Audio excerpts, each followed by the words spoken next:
Salve, salve! Seja muito bem-vindo, muito bem-vinda. Estamos chegando com mais uma edição do Pod Mais Alego, podcast em parceria do Mais Goiás com a Assembleia Legislativa de Goiás. Chegando para, nesta edição, entrevistar o deputado Jamil Calife, do PP, do Progressistas. Comigo, Rubens Salomão, e com o Chico, Francisco Costa. Fala, Francisco. Tudo bem, Rubens? Estamos aí para mais um. Sempre, né? Falar de política, enfim, de vários assuntos. Na nossa mesa, Jamil Calife, deputado, obrigado pela presença. Eu agradeço, Rubens Salomão, Francisco Costa, muito obrigado aí pela oportunidade. Obrigado, Mais Goiás, aí pela oportunidade de estar falando com os nossos ouvintes aí.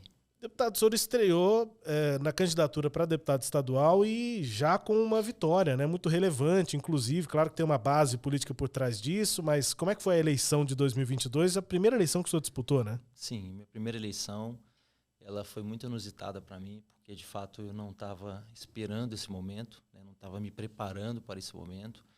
Mas fato é que um grande nome da nossa região, um grande amigo chamado Leovil, ele precisou deixar o pleito, né, por um motivo de doença. E aí recebi o convite do grupo, né, e rapidamente aí encarei esse desafio. E desafio acertado. Muito feliz em poder estar contribuindo aí com o nosso desenvolvimento do nosso estado. O senhor decorou o número de votos? Quem não decora, né? O número vira um número marcante, né? 38.242 votos. Foi surpresa? Foi uma surpresa, sim.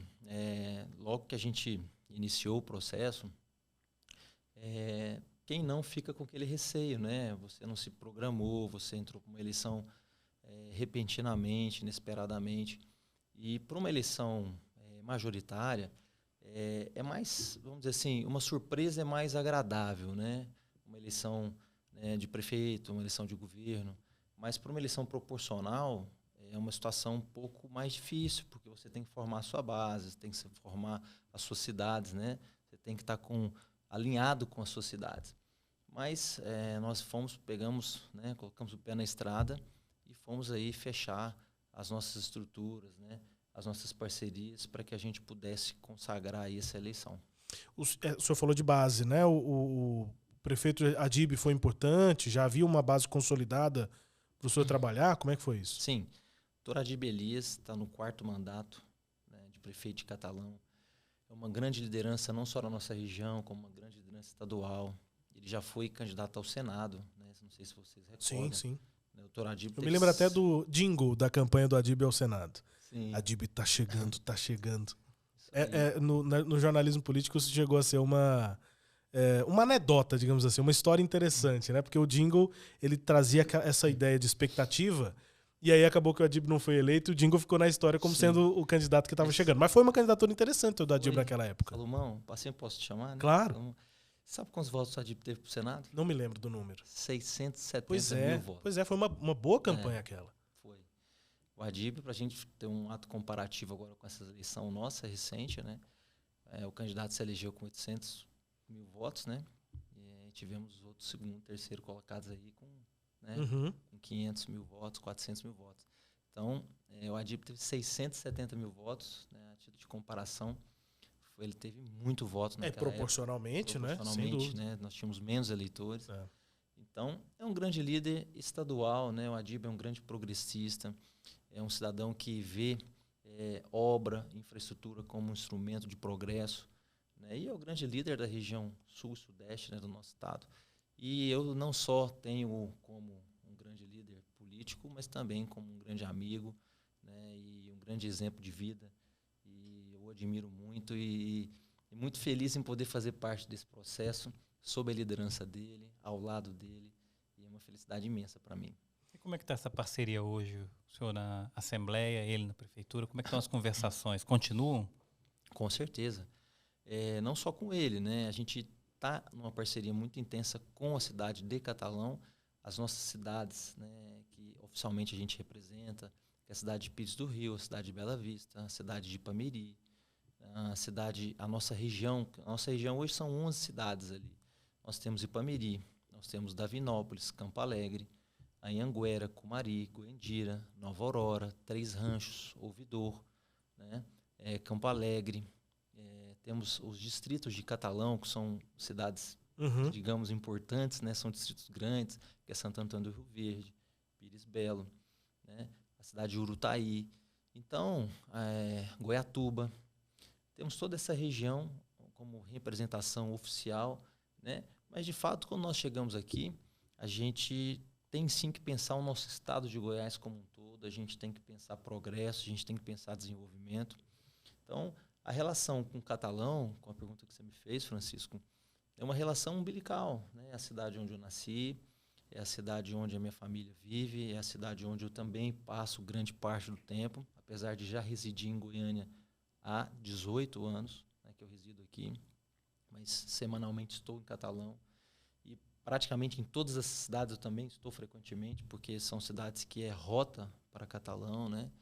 Então, a gente tem vários projetos, né, para a nossa região, e dentre eles está, sim, Catalão, onde a gente tem essa vontade, esse sonho de fazer essa duplicação da nossa GO 330, que liga Catalão até Goiânia. Esse trecho de Goiânia a Bela Vista já está duplicado, né, e para ser o grande portal de entrada do nosso estado de Goiás e, consequentemente, fazer dessa região, a região de Catalão, né, da região sul e sudeste de Goiás, uma região importante como polo logístico, como polo de industrialização e é o grande portal de entrada do estado de Goiás, vindo do desenvolvimento, que é a chegada de São Paulo para Goiás, né, passando por lá. Se a gente for fazer um raciocínio, hoje você tem a BR-050 ligando São Paulo a Brasília, aonde você chega a Catalão. Essa BR está 98% dela toda duplicada, né, rodovia em Anguera e o trecho entre Cristalina, Lusiânia, falta um pedacinho de duplicação, mas nós teríamos um portal de entrada onde Catalão seria essa grande referência, né? Brasília, São Paulo e Catalão abrindo essas portas do nosso estado com infraestrutura de duplicação de GO, que para mim, sem dúvida alguma, seria o grande progresso do nosso governador Ronaldo Caiado para o crescimento do estado. A gente conversava um pouco antes de começar as gravações, estou aproveitando essa questão de mobilidade, mas a questão de aeroportos também. Você falou que tem um projeto que quer discutir essa questão de criar vários aeroportos pelo estado. Como é que funcionaria isso? Sim, é muito difícil para as pessoas que às vezes não utilizam tanto, né, o serviço aeroviário entender a importância que tem os aeroportos regionais para o crescimento do estado. Então, veja bem, hoje o estado do Mato Grosso ele tem vários eixos regionais, né, e que hoje é utilizado pela linha aérea da Conecta Azul, né, um programa que já é conhecido, e isso faz com que a gente desenvolva melhor as regiões, porque a iniciativa privada, quando ela quer fazer um desenvolvimento, um investimento na cidade, na região, seja turístico, seja de geração de empregos, ela precisa de facilidade de acesso, né, porque às vezes a distância e o tempo não permite que o empresário faça a visita àquela localidade. Então, eu penso que o nosso estado ganharia muito se a gente tivesse uma visão de desenvolvimento dos aeroportos. E aí eu penso em 5 eixos aí, que seria o eixo de Catalão, Rio Verde, Aragarças, Porangatu e Alto Paraíso, né, Cavalcante. E para isso a gente precisa de 3 pilares, né? A infraestrutura do aeroporto, a operação, né, daquele aeroporto e os incentivos de ICMS de combustíveis. Porque, obviamente, esse tipo de operação, o custo dele, em torno de 60%, é combustível. Então, como é que os outros estados fizeram, né? Hoje, Goiás está em torno de 7%, o ICMS de combustível. Os outros estados, eles reduziram de 15% para 7%. Entretanto, eles fizeram um acordo com a companhia aérea, onde cada voo regional que a companhia aérea cria, ele reduziria. Então, ele cairia o ICMS de 15% para 14%, quando você faz um voo Cuiabá a alguma outra cidade do Mato Grosso. Depois de 14% para 13%, depois do próximo voo regional. E dessa forma, por conseguinte. Então, Goiás, eu penso que a gente tem que começar a debater esse incentivo, no ICMS do combustível, para que a gente possa pensar que na outra ponta, a partir do momento que você tem o voo regional, você também traz investimentos, né, na iniciativa privada que vão gerar emprego. E a cada emprego que você leva para a iniciativa privada, você tira alguém que deixa de depender do governo. Então, a gente precisa cada vez mais pensar que a gente tem sim que enxugar a máquina e gerar empregos na iniciativa privada. Então, essa questão dos aeroportos é sim uma bandeira nossa, assim como a infraestrutura, né, o desenvolvimento. E eu acho que cada vez mais nós, goianos, criarmos a cultura de debatermos o desenvolvimento do nosso estado como um todo, porque, afinal de contas, nós estamos no coração do Brasil e a gente tem tudo para ser um dos melhores estados para se investir no Brasil. E conhecer o estado, né, deputado? Porque isso também incentivaria bastante o turismo, né? Sim. Goiás tem um potencial turístico enorme. A gente falou isso Sim. recentemente aqui numa outra edição com o deputado Coronel Adailton, Sim. que é o presidente da Comissão de Turismo, inclusive, da Casa, né? Ele não fala dos aeroportos, mas ele fala sobre esse tipo de estrutura que também favorece o turismo. Mas e aí, deputado, como é que seria a implantação disso? Porque tem um custo inicial, né? Sim. O governo teria que construir esses aeroportos. O governo já fez. O estado foi subdividido em dois hemisférios, o norte e o sul.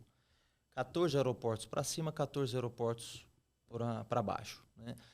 Então, a operação desses 14 aeroportos de cima já estão funcionando. Falta funcionar esses 14 de baixo. E a infraestrutura já está bem avançada. Os nossos aeroportos estão com infraestrutura boa. Esses 28 estão com infraestrutura boa. Então, por exemplo, o aeroporto de Catalão está em pleno funcionamento. Esse era o que eram chamados até de aeródromos recentemente? Sim. É a mesma coisa? A gente fala aeroportos, mas muitos deles são aeródromos. São menorzinhos. Tá? Sim, mas a partir do momento que você tem uma empresa operando aquele aeroporto com balizamento, né, você tem condições de ter uma homologação na ANAC e, de repente, iniciar uma operação de linha aérea com uma companhia aérea de grande porte. Né? Bom, o senhor apresentou a ideia aqui pra gente. Ela está em que pé? O senhor apresentou para o governador? Não. Falta o que para isso virar uma realidade? Falta, no meu ponto de vista, um entendimento. Né? Eu tenho certeza que o governador ele já tem isso em mente. Né? Falta a gente debater e discutir a questão do ICMS. Do incentivo. Do incentivo. O governador Ronaldo Caiado ele avançou muito na questão da infraestrutura dos aeroportos. Ele avançou na questão da operação dos aeroportos. Como ele disse, o hemisfério norte, vamos dizer, do estado, os 14 já estão em operação. Agora precisa se discutir a questão do ICMS. Não é que eu seja a favor da isenção do ICMS dos combustíveis. Já foi reduzido, já houve uma redução de 15 para 7, né, há alguns anos. Né, mas aí para todo mundo que comprar combustível de avião, né? O senhor deu o exemplo de um sistema que vai haver um incentivo especificamente para esses voos, né? Especificamente para esses voos, porque a partir do momento que aquela companhia aérea ela cria um voo regional, você dá um incentivo para ela, né? Então, basicamente, a forma com que a gente traz uma empresa para Goiás, né?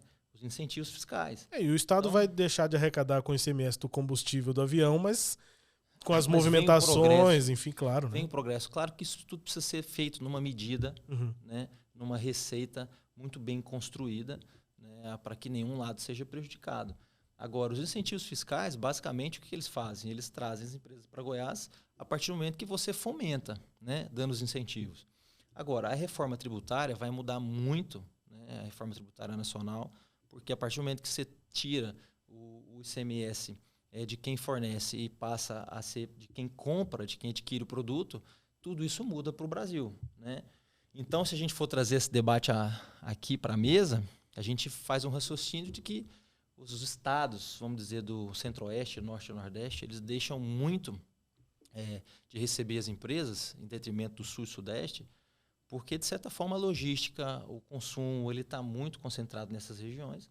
E a partir do momento que você cria programas como o FCO, esses fundos constitucionais aí para poder equilibrar essa balança, você compreende e atende esses estados, né, que têm menos industrialização, e aí tudo fica da forma como está. Mas não, nós precisamos industrializar o nosso país, precisamos fazer essa descentralização dessa industrialização e entender que o Brasil é um grande país consumidor. Nós temos consumo para o Norte, consumo para o Nordeste, consumo no Centro-Oeste. E claro que nós vamos lutar para tirar esse eixo da industrialização do eixo Rio-São Paulo e trazer ele para Goiás. Essa precisa ser a nossa luta, essa precisa ser a nossa bandeira. Claro, tendo um equilíbrio, né, nas contas públicas, como o governador Ronaldo Caiado já conseguiu esse equilíbrio.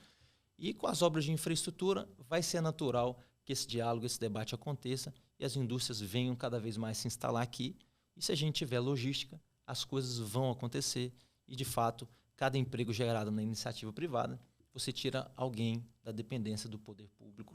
E essa é uma balança muito interessante, crescimento e desenvolvimento. Só antes, Francisco, porque aí o que eu entendi é que o projeto está pronto, deve estar na gaveta do senhor já para apresentar esse projeto, quem sabe a Assembleia aprovar. Mas Olha, acho que o senhor não quer apresentar o projeto se não houver uma articulação para que o governo realmente faça isso acontecer. E já que tem a tributação envolvida, a arrecadação envolvida, talvez seja interessante o projeto vir do governo por uma questão constitucional. Sim. Passa Salomão, por tudo isso. Veja, eu faço base do governo Ronaldo Caiado, né? Então eu estou ali na Assembleia para defender o governo, estar de mãos dadas com o governo para que a gente cresça e se desenvolva. A partir do momento que a gente cria esse debate, né, é algo que a gente tem que acrescentar ao governo. E o governo também acrescentar aquela casa de leis que é a Assembleia Legislativa. Essa sinergia, ela é importante para o crescimento do Estado. Então, esse debate é um debate propositivo, um debate de ideias, um debate onde a gente gasta nossas energias, trazendo propostas de crescimento e desenvolvimento do nosso Estado. Então, particularmente, eu não quero debater hora nenhuma cargos e funções, eu quero debater crescimento e desenvolvimento. Eu quero auxiliar o governador para que o Estado de Goiás cresça e se desenvolva. Eu enxergo esse potencial há muitos anos, obviamente, e agora que nós sentamos aqui e temos essa oportunidade, é a hora da gente dar condições para que isso aconteça, contribuir para que isso aconteça. Deputado, como o Salomão disse, o senhor até confirmou, já está bem adiantado as ideias desse projeto. E o senhor vê uma execução a curto ou médio prazo? E outra coisa, Goiás é um estado agro, né? Dá para conciliar com essa industrialização toda que o senhor pretende? Francisco, veja bem, o agro também tem indústrias, né? Então, a agroindústria, ela pode cada vez mais ampliar aqui no nosso estado de Goiás, né? Nós somos um estado agro, sim, as exportações em grãos são importantíssimas para a nossa balança comercial. Entretanto, a gente tem pura condição de cada vez mais agroindustrializar o nosso estado, se assim dizendo, vamos vocacionar para o agro, né? Nós temos, por exemplo, a Friato ali em Pires do Rio, né? Então, que fomenta quantos outros produtores, que fomenta quantos empregos, né? A partir do momento que você transforma grãos em produto, você também está gerando oportunidade de emprego e receitas. Então, nós não falamos só em industrialização no sentido de montadores de carros, como a cidade de Catalão e Anápolis tem, né? Com a Caoa e com a Mitsubishi, com a Suzuki, que estão na cidade de Catalão, que também são importantíssimas, e nós queríamos 10, 20, 30 empresas como essa para gerar empregos para a nossa população. Mas nós temos também as agroindústrias. Então, a gente vê o desenvolvimento que aconteceu na cidade de Rio Verde, né, com a Perdigão.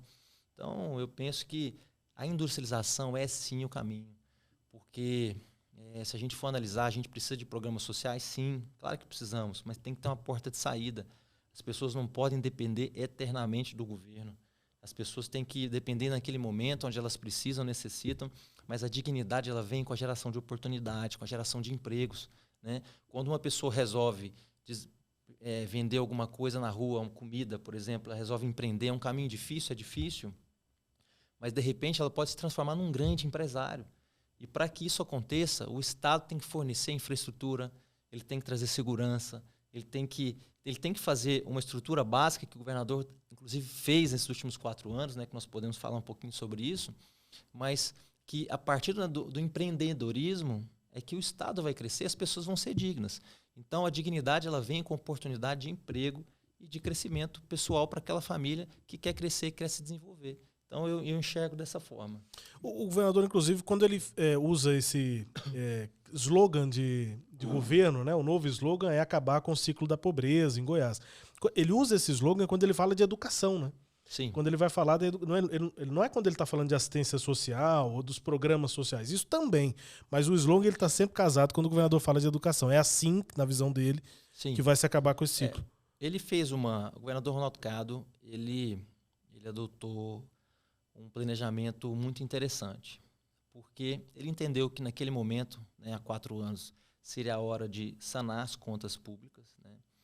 Ele deu uma segurada, né, nas contas, ele refez e repensou toda a estrutura da economia do Estado e investiu em 3 áreas prioritárias, que é as áreas que o Estado, na minha opinião, tem sim que trazer como prioritárias, que é segurança pública, educação e saúde. Então, hoje a nossa segurança pública é sim reconhecida nacionalmente como uma das melhores seguranças públicas do país, né? A nossa educação avançou extraordinariamente, inclusive nós podemos falar sobre o projeto que eu relatei na Assembleia sobre a gratificação dos professores na sequência, e também na saúde, que a saúde ela se regionalizou, a regionalização ela literalmente saiu do papel. Hoje você tem saúde nos 4 cantos de Goiás, né?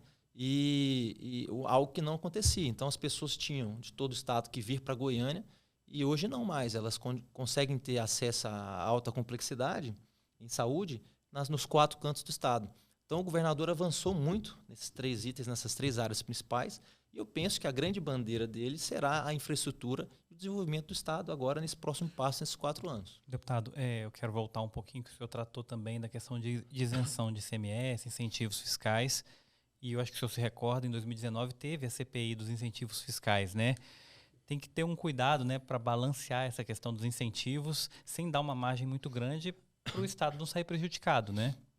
Sim, é o que nós falamos aqui. A receita ela precisa ser muito bem feita, né?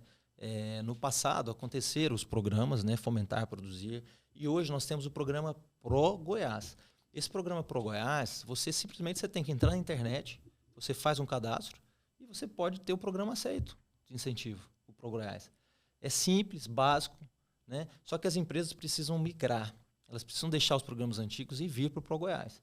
Então, quando você traz os incentivos com transparência, com clareza, né, com compliance, com tranquilidade de você poder negociar isso com a empresa, né, isso fica com mais transparência e que não prejudica nem a empresa nem o Estado, e a gente consegue gerar emprego de uma forma correta e com muita retidão.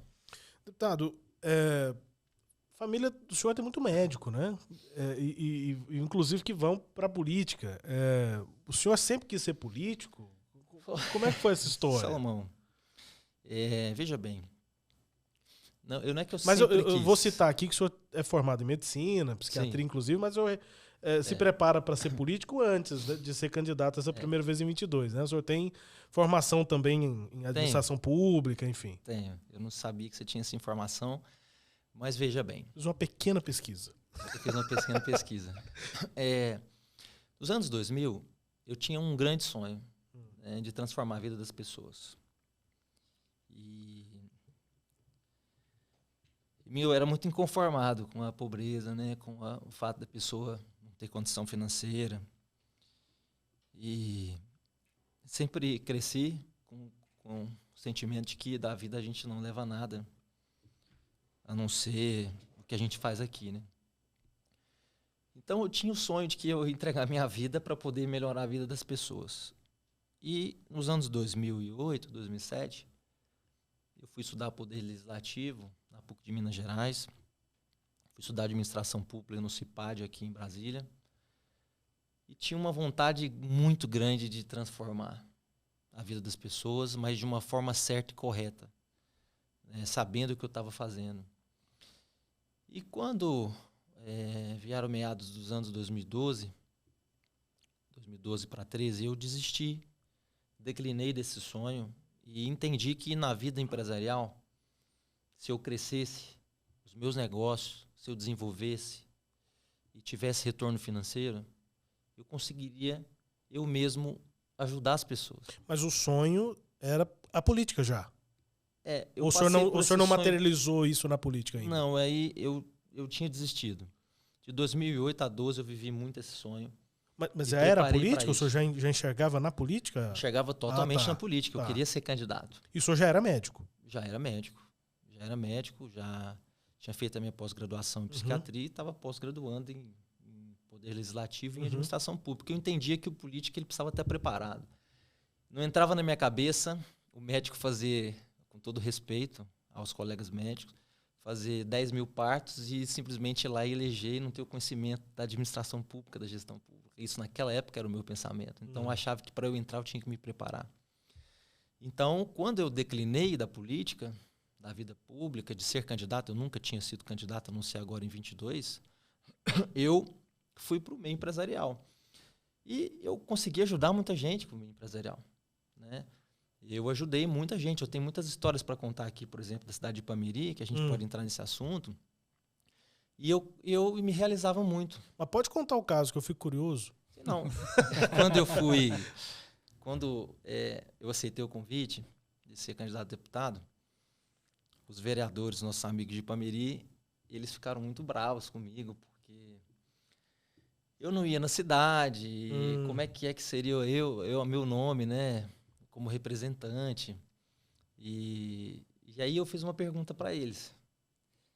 Eu falei, as 1.000 cestas básicas que o Padre Rafael Magu, da Igreja Ortodoxa, São Nicolau, doou, as 1.000 cestas básicas que ele doou em dezembro agora de 2021, quem foi que doou as cestas?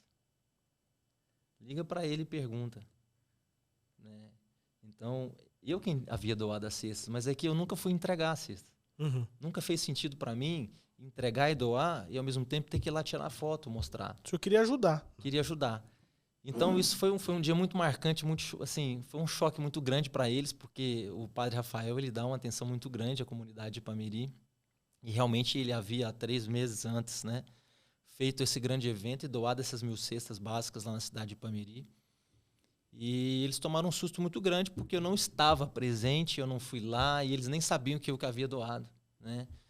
Então, a partir desse dia, todos eles vieram conosco nesse projeto. E para poder a gente... O senhor deixou de ser um estrangeiro, então? Deixei de ser um estrangeiro.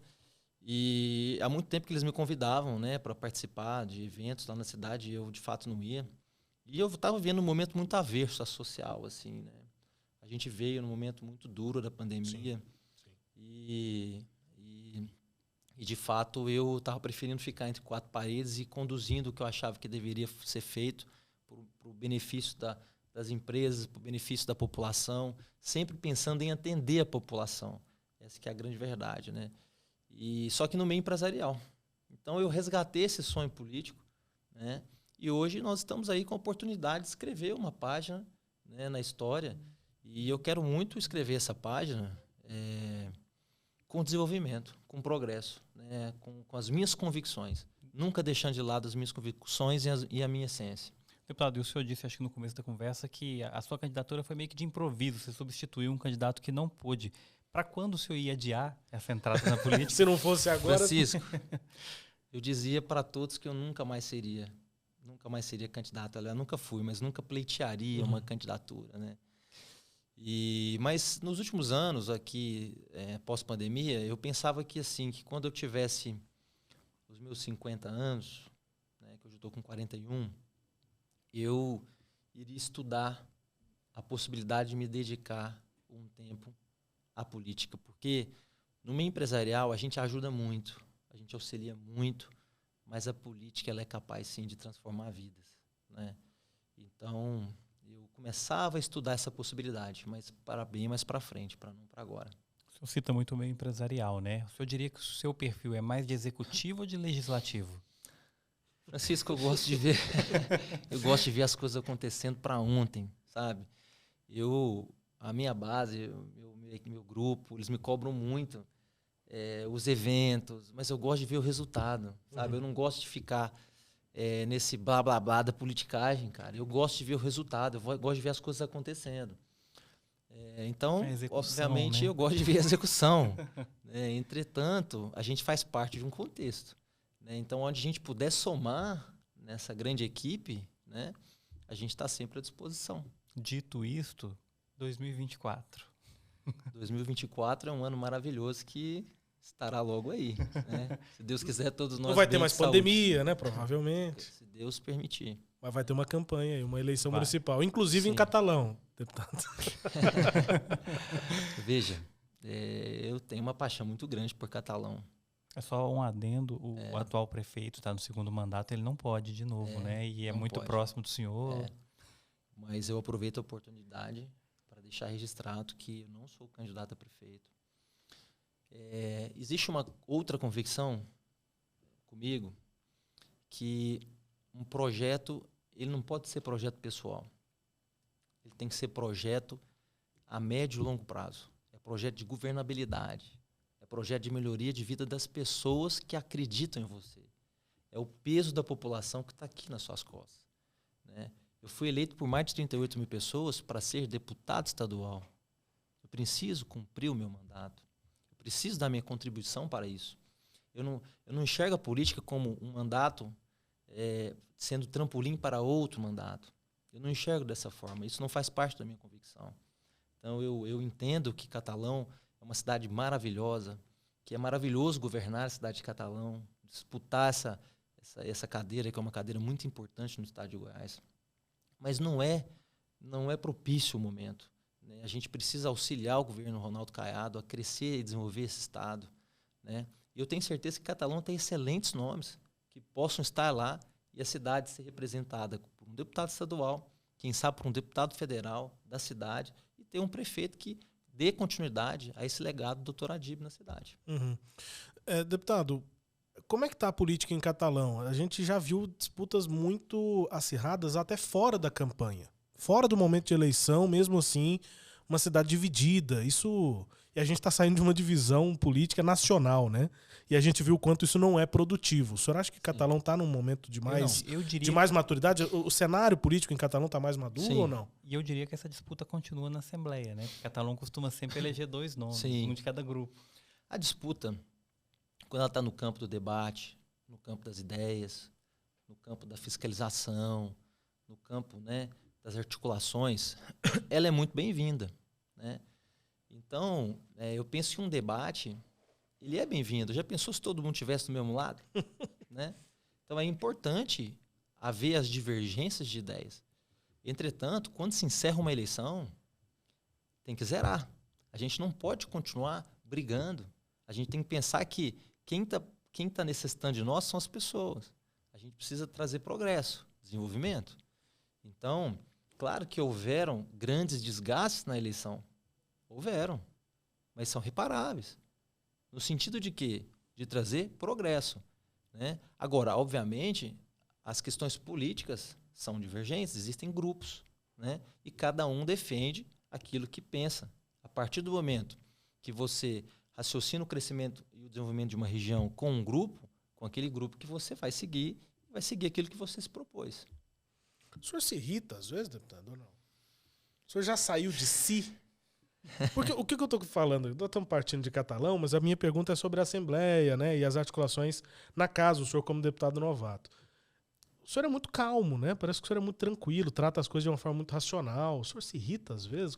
E como é que o senhor acha, né? Como é que o senhor pretende fazer articulação política? Salomão, é um exercício. Né? Todos nós somos humanos, né? Nós somos seres humanos com muitas falhas, né?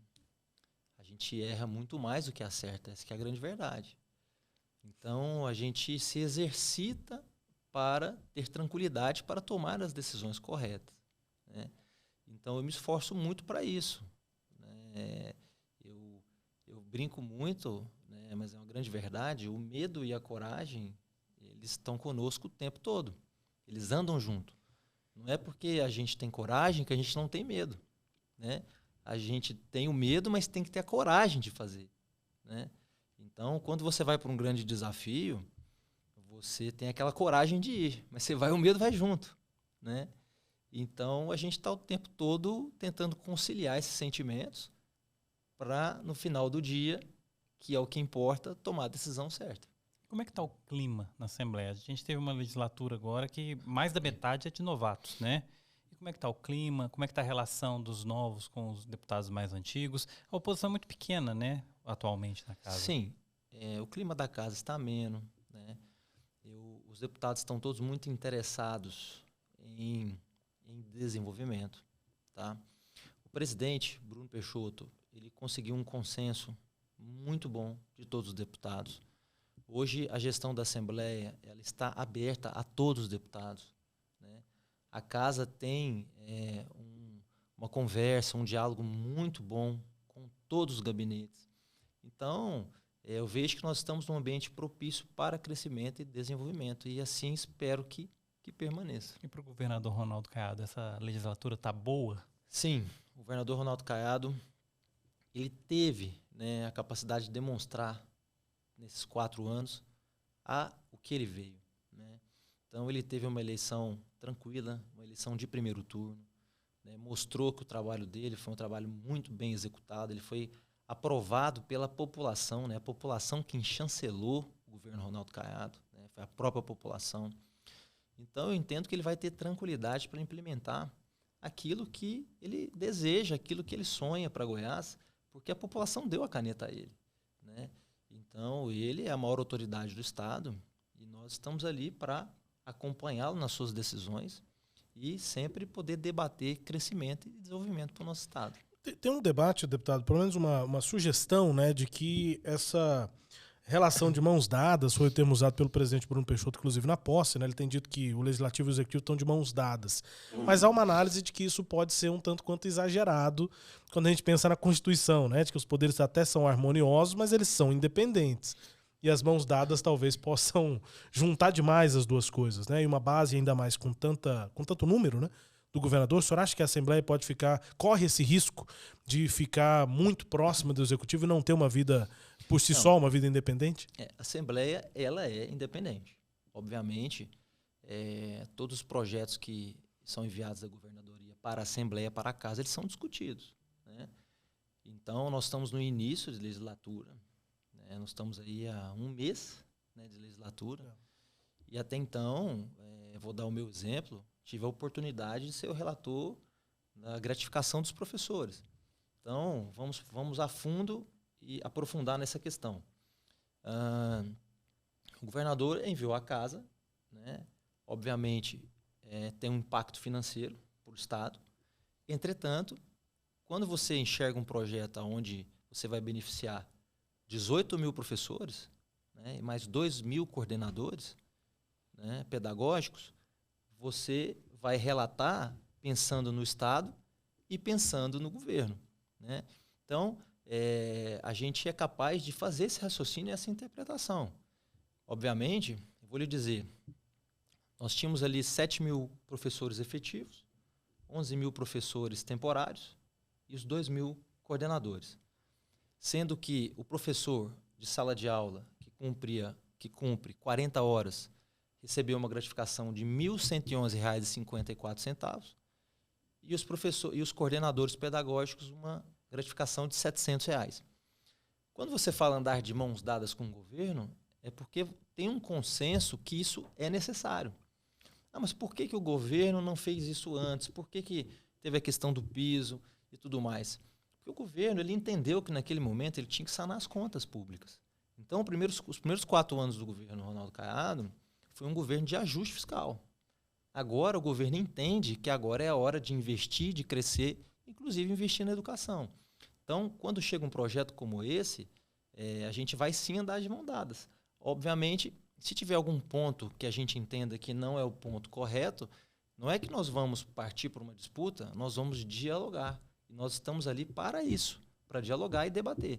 Agora, os poderes são sim independentes, com toda certeza. É uma compensação esse projeto que em 2019, acho que no final, se não me engano, teve alguns projetos que penalizaram um pouco os servidores públicos, né? Isso é uma forma de compensação. Isso é a forma da Previdência, né? Exatamente. Mobilizou muito os sindicatos naquela época. Sim, fato, né? Foi um desgaste muito intenso. Eu acompanhei pelo noticiário, não estava envolvido no meio político.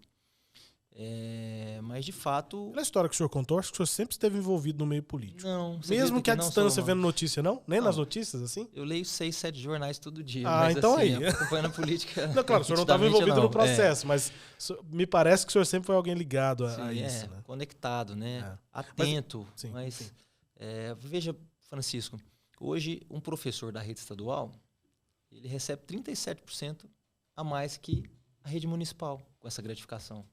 Né? Então, se foi uma compensação ou não, foi uma formatação encontrada aonde foram se valorizados os professores.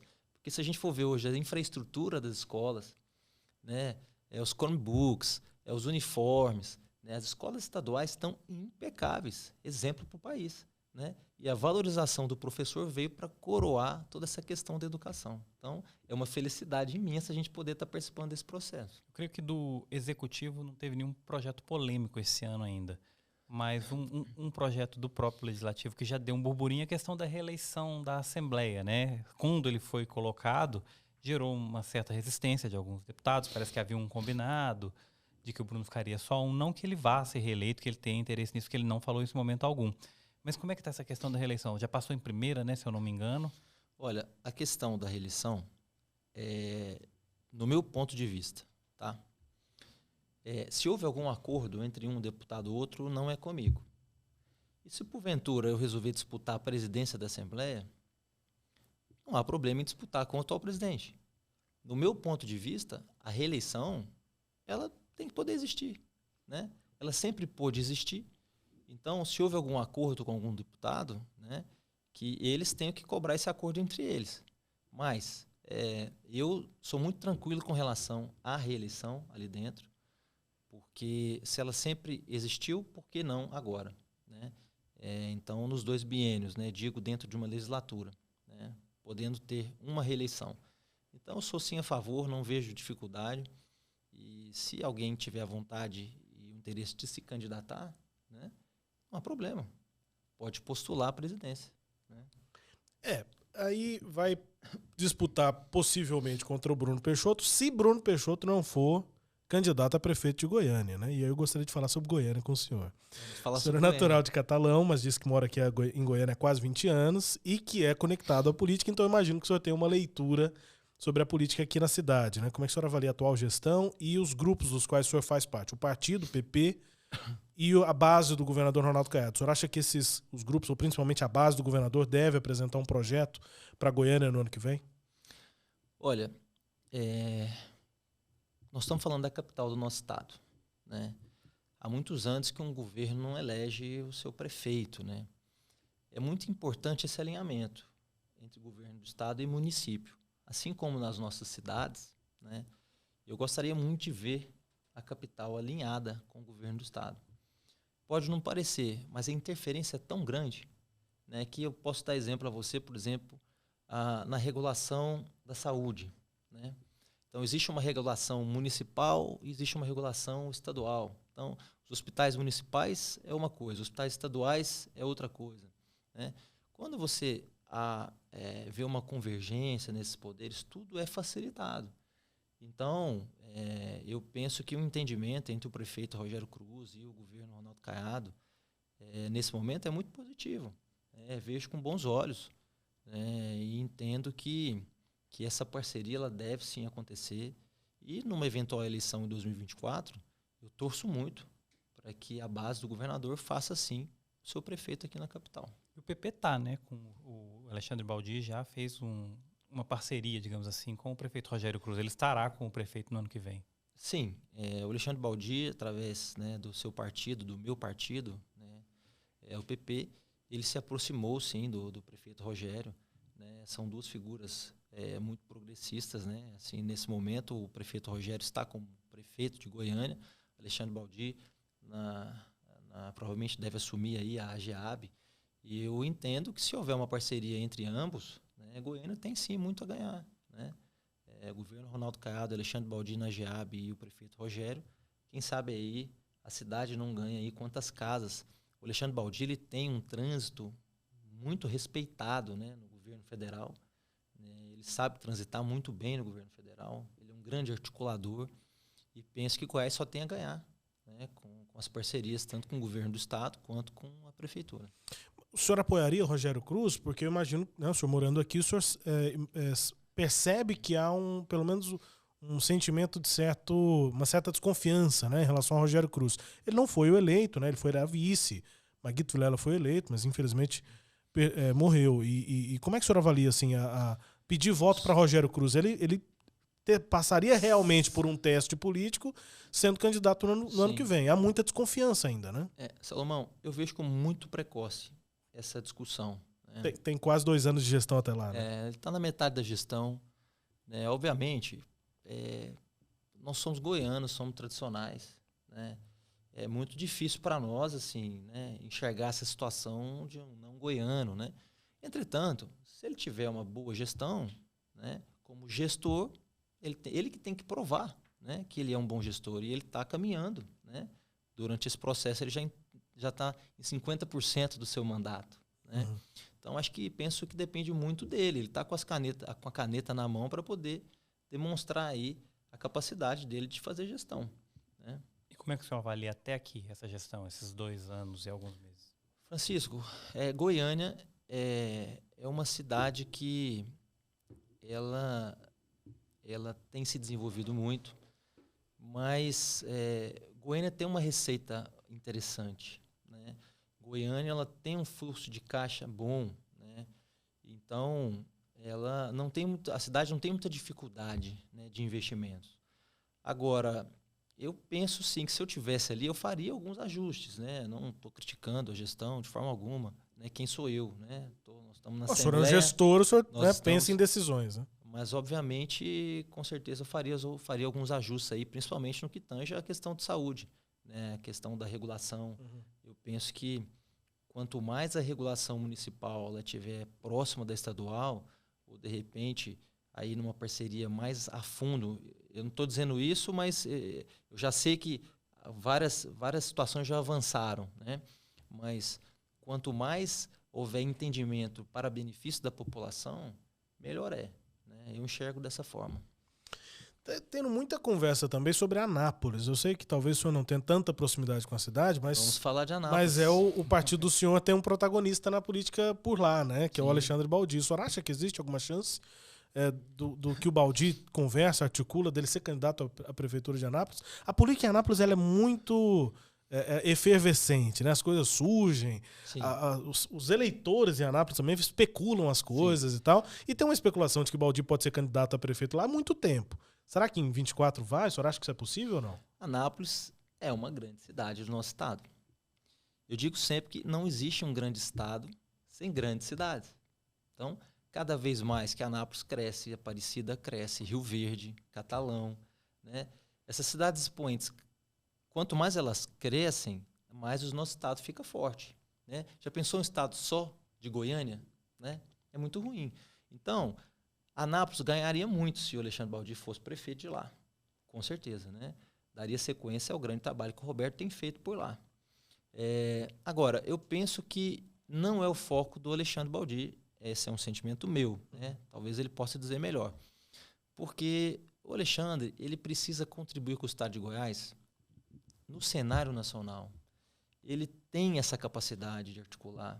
E quando a gente diz contribuir, é trazer os benefícios para Goiás, trazer desenvolvimento para Goiás, né? Quanto o Alexandre não trouxe de recursos para Goiás, né? São bilhões, né? Na passagem dele pelo Ministério das Cidades. Como deputado, depois como deputado federal, como ministro da cidade. E até sem cargo, né? Até sem cargo ele articula. Articula. Então o Alexandre, ele é extremamente articulado, ele é capaz. E eu gostaria muito, se eu pudesse vê-lo, eu gostaria muito de vê-lo senador. Não prefeito de Anápolis. Se o senhor votasse em Anápolis, o senhor votaria nele para prefeito, mas como articulador do PP, o senhor dá outra conselho. Se eu pudesse, se fosse parte da minha equipe, eu não encaixaria o Alexandre como prefeito de Anápolis. Eu encaixaria ele como senador da República. O senhor falou em cenário nacional, vou aproveitar o gancho. O senhor gostaria de ver o Baldi como senador. E o governador Ronaldo Caiado, como senador ou como presidente? Francisco, se você entrar no meu Instagram, Calife Jamil, você vai ver o seguinte. Quando o governador Ronaldo Caiado foi candidato a presidente da República, exatamente há 34 anos, ele passou na porta da minha casa em Catalão, né? Era um dia chuvoso. Provavelmente de cavalo. Não, ele não estava de cavalo, ele estava em cima da caminhonete. Tô brincando, porque essa foi a imagem nacional do Caiado, ele fazia campanha a cavalo fora de Goiás. Sim. Aqui ele não precisava montar um cavalo. Né? Ele passou, a gente morava num sobrado, e ele levantou, olhou para nós, estavam toda a família, eu tinha 8 anos de idade, em 1989, e ele tirou o chapéu, acenou, saudou, né? Tirando o chapéu. Né? E aquilo nunca saiu da minha cabeça, da minha mente. E eu disse a ele esses dias e fiz uma publicação no meu feed no Instagram. Eu tenho certeza absoluta que 37 anos depois, o governador Ronaldo Caiado será candidato a presidente da República. Eu não tenho dúvida disso. Porque o governador, ele conversa com o discurso dele, ele dialoga com todas as áreas, com todo o perfil de personalidades, com todo o Brasil, né? Por exemplo, é muito difícil para um governador do Rio Grande do Sul discutir, debater, conversar com o Nordeste, com o Norte. O Caiado não. Ele tem essa capacidade de dialogar com o Brasil. E o jeito dele é um jeito puro brasileiro, né? Então, não é porque nós estamos num estado, Goiás, que é pouco, densidade pouca, O famoso 3%. né? Nós não temos essa capacidade de ter um grande líder e ter um presidente. Porque eles têm essa capacidade de diálogo. Ele tem essa interação com o norte e com o nordeste do país, essa capacidade de entendimento. Então, eu levanto, sim, essa bandeira e acredito que é possível, sim, isso acontecer. Né? Principalmente porque o Tarcísio está fazendo um excelente trabalho no estado de São Paulo. E se vocês forem ver aí o que ele já fez da recuperação da rodovia Rio Santos, né, com esse desastre infeliz que aconteceu no Carnaval, ele já recuperou praticamente toda a rodovia, né, com a ajuda de goianos. Tá? Se vocês forem buscar aí, o Lucas Visoto, presidente da Goinfra, foi o braço direito do Tarcísio no governo federal, articulou muito para ele essa celeridade das obras lá em São Paulo, e o governador Ronaldo Caiado teve a felicidade, ele e o Pedro Salles, de trazê-lo aqui para a Goinfra. Então, eu vejo que o Tarcísio, ele provavelmente deve ficar lá em São Paulo com a sua reeleição, e acho que abre um grande espaço aí para o Caiado ser o candidato a presidente dessa direita, que eu não concordo muito, assim, essa polarização, mas entendo que o governador tem essa capacidade, ele é muito respeitado nacionalmente, ele vai estar pronto para esse desafio 37 anos depois, e acho que ele tem grandes chances de se consagrar. Um cabo eleitoral em Catalão ele vai ter. Já percebi. Em Goiás. Não só em Catalão, né, no estado. Deputado, muito obrigado. Se precisar a gente ir para o Nordeste, para o Norte. Eu ia fazer essa pergunta no começo da entrevista, essa rapidinho. O senhor andou o estado inteiro ou focou na região? Eu andei bastante o estado. Eu fui de Aragarças a Padre Bernardo, por exemplo, né? A Iporá e toda essa região sul e sudeste. E teve votos em todo o estado? Quase todas as cidades? A minha votação foi bem concentrada na região sul e sudeste. Mas o senhor andou, gastou sola de sapato pro resto do estado também? Sim, gastei sim. Gastei e aprendi muito. Você não vai se você não tiver base, não. Porque essa é uma das questões para mesmo. Você não tem tempo. Você não tem tempo. Como a gente disse, uma eleição majoritária ela é muito diferente de uma eleição proporcional. Né? Isso. Deputado Jamil Calife conosco aqui no Pode Mais Alego. Nessa primeira conversa, o Pode Mais Alego continua, nosso podcast aqui em parceria com a Assembleia e o Mais Goiás. Obrigado, deputado, pela presença aqui. Até mais. Salomão, eu que agradeço. Francisco, muito obrigado. Altemar, muito obrigado. Só agradecer o Mais Goiás o espaço. Sempre aí estamos à disposição para poder contribuir, falar, dialogar. Às vezes assumir erros, trazer acertos. Isso aí faz parte da nossa vida. Estamos aí felizes e à disposição. É isso. Papo franco aqui também com o deputado Jamil Calife em mais um Pode Mais Alego. Até mais, Chico. Até mais um para conta. Mais um para conta. Tamo junto. Obrigado a você também que nos acompanhou até aqui nessa entrevista. Aproveite e siga aí a Assembleia Legislativa, né, nas redes sociais. Se inscreva no canal no YouTube, assim como no canal aqui do Mais Goiás e no Instagram. Fique conosco, siga também o Chico, me segue por lá e até a próxima edição do Pode Mais. Calife Jamil. Ele fez o mexão durante a entrevista, eu percebi. Segue a gente e até a próxima edição aqui do Pode Mais Alego. Tchau, tchau. Tchau.